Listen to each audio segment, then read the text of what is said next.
Hello, Springville families. Miss Mayfield here to continue reading A Dark Day in the Deep Sea by Mary Pope Osborne. And if you've been following along, you know that we are ready for Chapter 5. Jack and Annie just got told that they're not allowed to stay on the ship. Let's find out what happens. The captain turned and strode away. "Sorry, friends," Henry said to Jack and Annie, "but the captain's in charge." He looked around. "I see Joe and Tommy are helping the men bring up the catch now. As soon as they are free, I will ask them to take you back to shore. I'm very sorry." "That's okay," said Annie. "You did what you could." "Before you young people leave, perhaps you would like to see today's specimens?" asked the professor. "Sure," said Jack and Annie together. "Then come along," said the professor. "Every single day we make new discoveries." Hurrying with Annie across the deck, Jack couldn't wait to see what had been brought up from the deep. They followed Henry and the professor to a team of sailors pulling up large nets. The nets were shaped like giant bags with mops attached to the bottom. "What are those mops for?" asked Annie. "They sweep up sea animals from the floor of the ocean," explained Harry. "We pull them from pitch darkness into the light of day," said the professor. "That must scare them," said Annie. But the professor didn't seem to hear her. "Over the years, we've hauled up tens of thousands of specimens," he said. As the sailors dumped the bags onto the deck, Jack mostly saw mud. But lying in the mud were tiny, squirmy pink and yellow fish and fiery orange sea stars. "No monsters there, huh?" asked Annie. The professor looked at her. "Not today, my dear." "I was just kidding," said Annie. "Do you believe in monsters?" "Oh, well..." The professor looked serious. "The sea is very deep, my dear. It covers nearly 3/4 of the world. So I say to myself, might it not indeed hold many mysterious creatures, including monsters?" "Good point," thought Jack.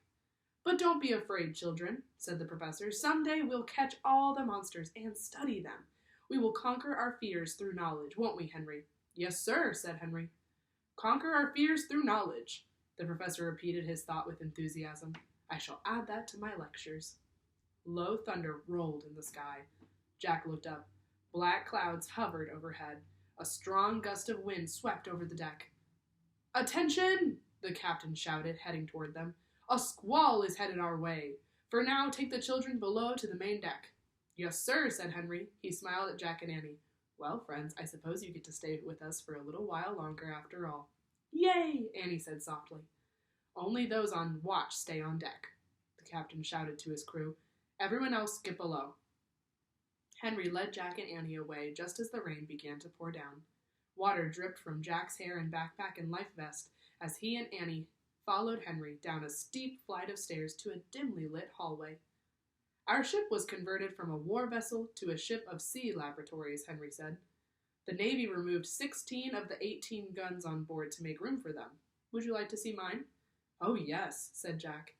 He couldn't wait to see an actual sea laboratory. "Follow me." Henry unlocked a door and showed Jack and Annie into a large, dim room. There was a small skylight overhead. Rain pounded against the glass. Henry struck a match and lit a couple of oil lamps. Shadows danced around the room. Jack smiled and let out a deep sigh. He loved the sea lab. Shelves were lined with hundreds of different-sized bottles. The bottles were filled with floating blobs. In the middle of the room was a wooden table. It held maps, rulers, thermometers, bowls with gooey-looking stuff, and a big microscope. Henry pointed at the microscope. "Would you like to see something remarkable?" he asked. "Oh, yes," said Annie. She peered through the eyepiece. "Whoa, that's amazing," she breathed. "Let me see," said Jack. He put his backpack down on the table and looked into the microscope. He saw the tiny skeleton of a seahorse. "Cool," he said. "That seahorse is no bigger than a grain of sugar," said Henry. "But of course I'm fascinated by larger creatures as well. Why, just yesterday I spent several hours studying the ear bone of a dolphin and the tooth of a shark." "And what's in all those bottles?" asked Annie. She pointed at the rows and rows of bottles on Henry's shelves. "Many curiosities," said the scientist. "That large one, for instance, holds a creature that looks like a giant sock. Some call it a blubberfish, but it's not even a fish at all. It is made up of millions of tiny sea creatures." "Ew," said Annie. "And there's a rare sea slug." He pointed to a bright yellow blob floating in a clear liquid. "Nice color," said Jack. We study whatever we bring up from the deep, and we measure the specimens and identify them. Then we preserve them in bottles of alcohol and label the bottles. So, all of those bottles are filled with dead sea creatures, said Annie. Oh, no. Many bottles are simply filled with ooze from the bottom of the sea, said Henry. Ooze?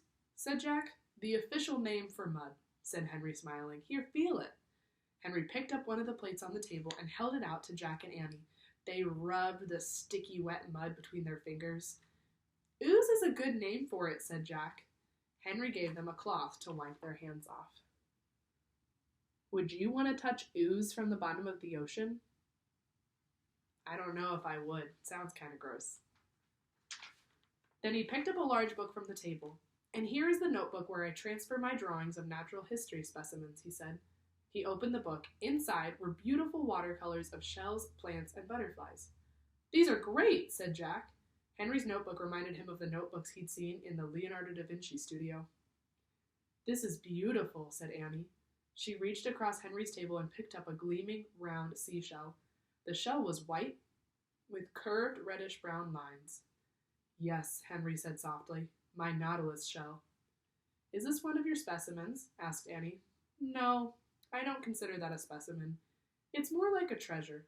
I'm afraid I grew quite fond of that little creature who once lived inside the shell. What did he do? Asked Annie. Oh, he just swam around a small tub I had for him. But he moved backwards. Rather funny. He filled himself with water and then squirted it out all over me, Henry smiled. I was quite sad when he died. I wished I'd had returned him to the sea. Henry put the shell down and let out a quiet sigh. Silly to think that way, I know. Not silly at all, said Annie. The ship's bell rang. Ah, time to go. The captain runs a tight ship. It's against the rules to be late, so let us be off to the wardroom. What's the wardroom? Jack asked. That's where the scientists and naval officers eat. Eat? Jack said weakly. The thought of food made him feel queasy again. Yes, said Henry. He blew out the 2 oil lamps. Come on, you must join us. It's lunchtime. Chapter 6. Pea Soup. Henry led Jack and Annie out of the sea lab, locking the door behind them. Then he led the way through the hall and down another flight of steep steps. In the faint light of the lower deck, Jack saw naval officers and scientists streaming through a door ahead. He, Annie, and Henry lined up behind them and filed into the wardroom. Still wearing their bulky life vests, Jack and Annie sat awkwardly on a long bench in front of the table. Many of the men stared at them with curiosity. The professor smiled, but the captain did not look happy. I thought our friends might join us for lunch, sir, Henry said to the captain. I promise they will return to shore after the storm. Very well, said the captain, immediately after the storm. Aye, aye, sir, said Henry. He turned to the other officers at the table. Gentlemen, may I introduce Annie and Jack from America. They are adventurous travelers. Hi, murmured Jack and Annie. The officers and scientists all nodded politely. Sailors in white uniforms acted as waiters, bringing plates and cups to the table. What are we having for lunch? Whispered Annie to Henry. The usual, said Henry, sighing. Salted meat, pickles, dried biscuits.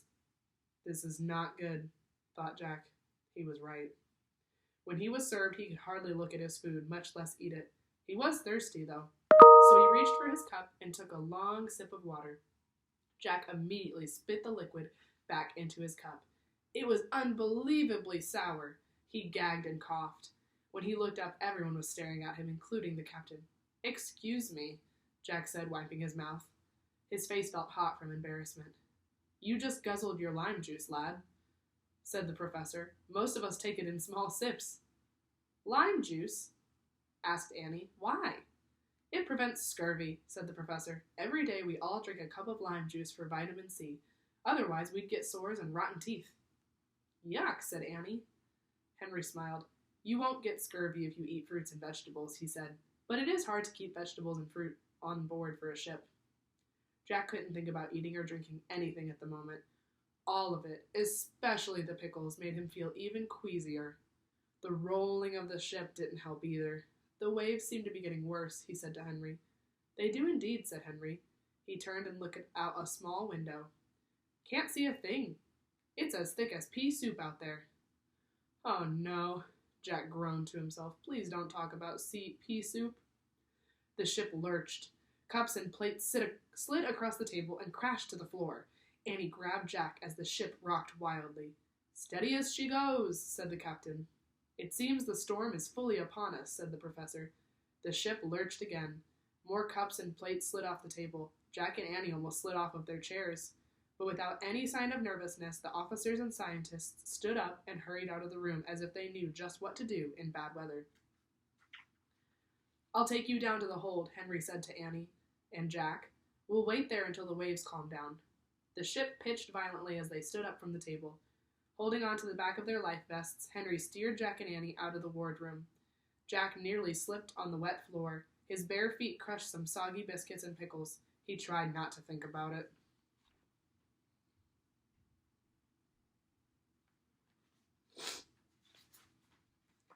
Out in the dark hall, the wind howled down the stairwell from the top deck, spraying them all with ocean foam. "I must go secure my lab," Henry shouted to Jack and Annie. He pointed to the stairs. "Go down one more flight. I'll join you when I can." "We'll come with you," said Annie. "'Tis better to be safe," said Henry. "Follow the others quickly, and I will come soon." Henry unlocked the door to his lab and disappeared inside. "Come on, let's go down," said Jack. He grabbed Annie's hand and pulled her toward the stairwell. Officers and sailors were all heading down the steps ahead of them. Just as Jack and Annie started down, the ship lurched again. Jack's stomach lurched with it. He covered his mouth. "I'm definitely going to be sick," he thought. He really didn't want to throw up on the stairs or in front of the captain and the others. "You go down, I'll be right there," Jack shouted to Annie. "Why? Where are you going?" Annie yelled. "Just go down," said Jack. Then he whirled around and charged up 2 flights of steep steps to the top deck. When Jack stepped onto the deck, the rain was pounding. The wind was howling. The waves looked like dark mountains. Sea foam was blowing everywhere. Jack knew at once that he'd made a mistake. Better to be embarrassed than drown, he thought. Just as he turned to go back down the steps, Annie burst onto the deck. "Jack!" she cried. "What are you doing?" Jack forgot all about throwing up. "I made a mistake," he shouted. "We shouldn't be up here. Go down. I'm coming with you. We have to go back down." He pushed Annie toward the stairwell. A giant wave crashed over the side of the ship. Jack fell and slid across the foam-covered deck. It was impossible to see anything. The wind was screaming. Jack tried to stand, but wearing his clumsy life vest, he couldn't get back on his feet. Jack finally hauled himself back up, but just as he did, another giant wave broke over the side of the ship. The ship rolled again and Jack fell to his knees. Another wave crashed over the deck. Jack was swept up by the foamy water and tossed overboard into the churning sea. Oh no! I hope that he's okay. Chapter 7. Help! Jack plunged down into the sea. The water was freezing cold. He bobbed back up to the surface, choking and coughing. The life vest kept Jack afloat, but the waves kept hammering him. "Help!" Jack shouted. Thoughts of the 20-foot tiger shark and the mysterious monster shot through his mind. "Help! Help!" he screamed. Jack heard someone else screaming, "Help!" It was Annie. She'd been washed off the ship, too. Jack flailed his arms and kicked his legs, trying to get to Annie. A wave lifted her up and tossed her toward him. But just as Jack reached for her hand, another wave pushed her past him out of reach. "The wand, Jack!" Annie shouted. "Use the wand!" The wand, Jack thought. The wand of Dianthus. Where was it? In his backpack. He didn't have his backpack. Where was his backpack? "Jack, the wand!" Annie yelled. "I don't have it!" Jack shouted. His voice was lost in the roar of the storm. Jack kept flailing and kicking, trying to reach Annie again. Jack felt his cork life vest coming loose. Another wave crashed over him and one side of the vest slipped off of his arm. Jack clutched the vest, trying to keep it on, but the waters kept pulling and tugging. The sea itself now seemed like a monster. As Jack desperately fought the water, he saw another life vest floating free on the waves. It was Annie's.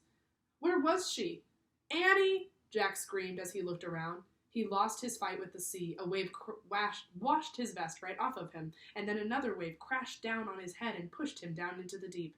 Jack held his breath as he plunged through the black water. He thrashed his arms and kicked his legs, trying to get back to the surface. His head popped above the waves, and he took one deep gulp of air before another wave washed over him and he went under again. Jack kept kicking and trying to swim, but the fight to get back to the surface was too great.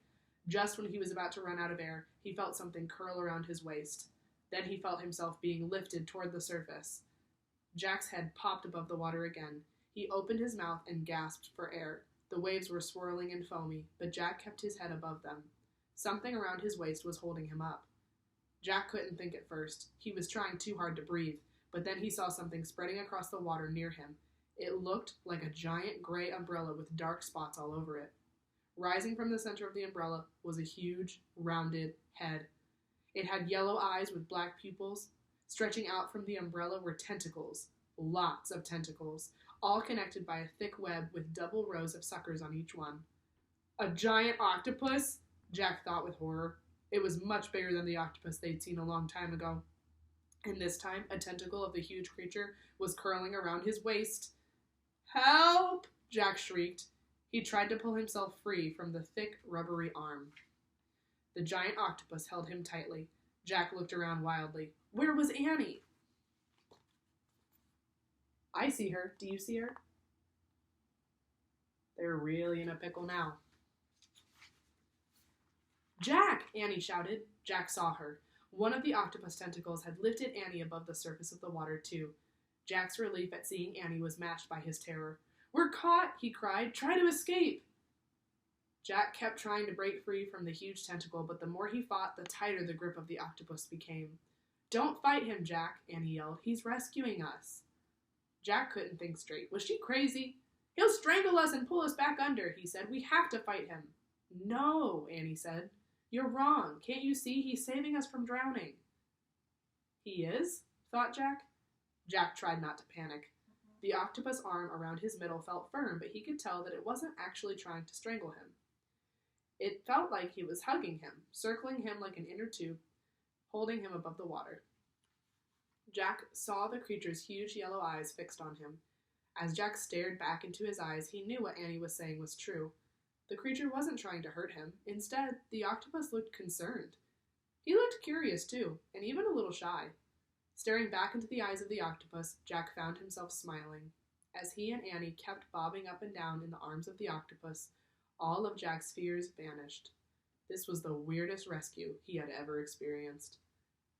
"Hi, you," Annie said to the octopus. "We come in peace." Jack felt so dazed he started laughing. Annie laughed too. Even the octopus looked amused. Their laughter was interrupted by the blare of a horn. Jack heard men shrieking and shouting. He looked up and saw the HMS Challenger heading toward them.